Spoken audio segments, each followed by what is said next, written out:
The average American uses over 100 single rolls each year, and if that statistic is taken into account, it more than well explains the revenue generated by the industry worldwide, a jaw-dropping $100 billion. So how do they make toilet paper? The process starts with collecting wood, which is done by a specialized machine called a harvester. A timber harvester machine weighs 18 tons and is pretty much an all-rounder when it comes to collecting wood in the forest. It can fell trees, delimb them, and then saw up the trunks. Its efficiency is also something to watch for, as all this takes a typical harvester less than a minute to do. It's important to note that the type of wood that's cut down for toilet paper is bad wood, i.e. trunks which are crooked or wrong. The good sort of wood would be wasted on toilet paper and is used for furniture instead. Thousands of tree trunks cut up by the harvester end up at a site where the wood is ready to be turned into pulp, the raw material for paper and toilet paper as well. But before the wood can be turned into pulp, it must be converted into chips first.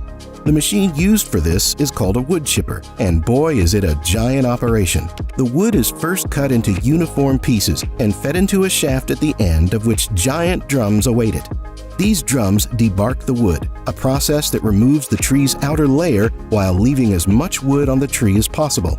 The debarked wood is then cleaned with a water bath that washes stone and sand out of the logs. Afterward, the wood goes through a metal detector that detects any stray nails or screws that might have ended up in a particular batch.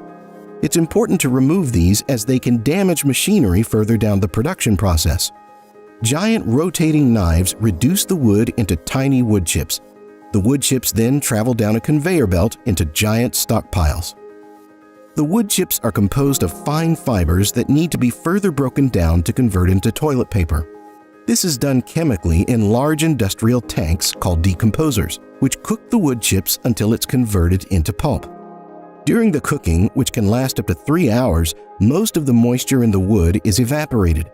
Wood chips contain about 50% moisture. The mixture is then reduced to about 25 tons of cellulose fibers, lignin, which binds the wood fibers together, and other substances. Out of this, about 15 tons of usable fiber, called pulp, result from each cooked batch. The other raw material that's used for making toilet paper is recycled paper.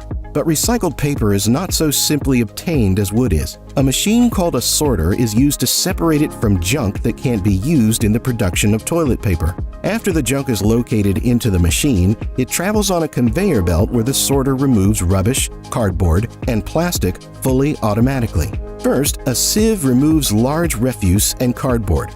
Then the recycled paper is separated from the junk through the use of near-infrared sensors. As soon as the sensors detect a piece of cardboard or junk, a blast of air sends it off the conveyor belt. This type of machine can sort 400 tons of recycled paper every day. The recycled paper is put into a giant washing machine and passes through a total of 14 stations until the fiber can be used again for new paper.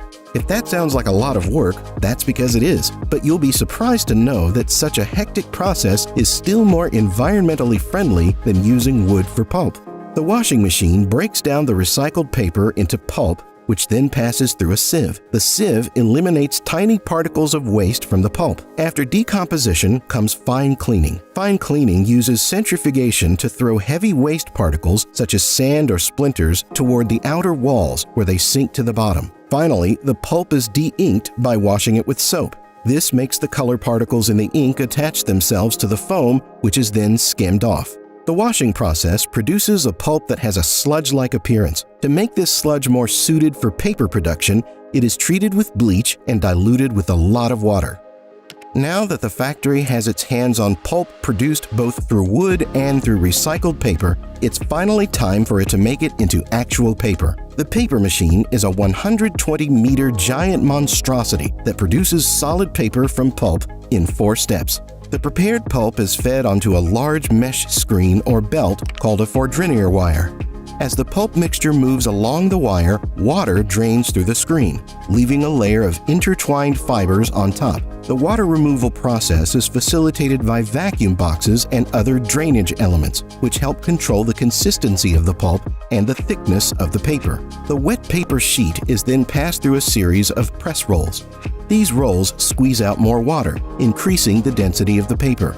The pressed sheet is now called wet web and contains a significant amount of water. The wet web is guided through a series of heated rollers or a drying section to remove the remaining water.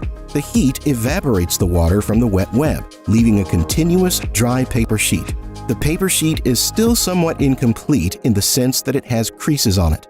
These are removed with the help of ironing rollers incorporated into the paper machine.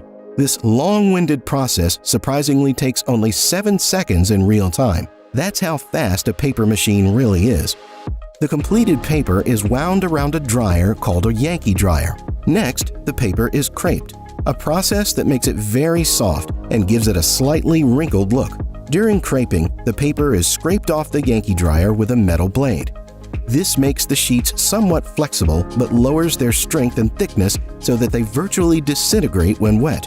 The paper, which is produced at speeds over a mile a minute, is then wound on jumbo reels that can weigh as much as 5 tons.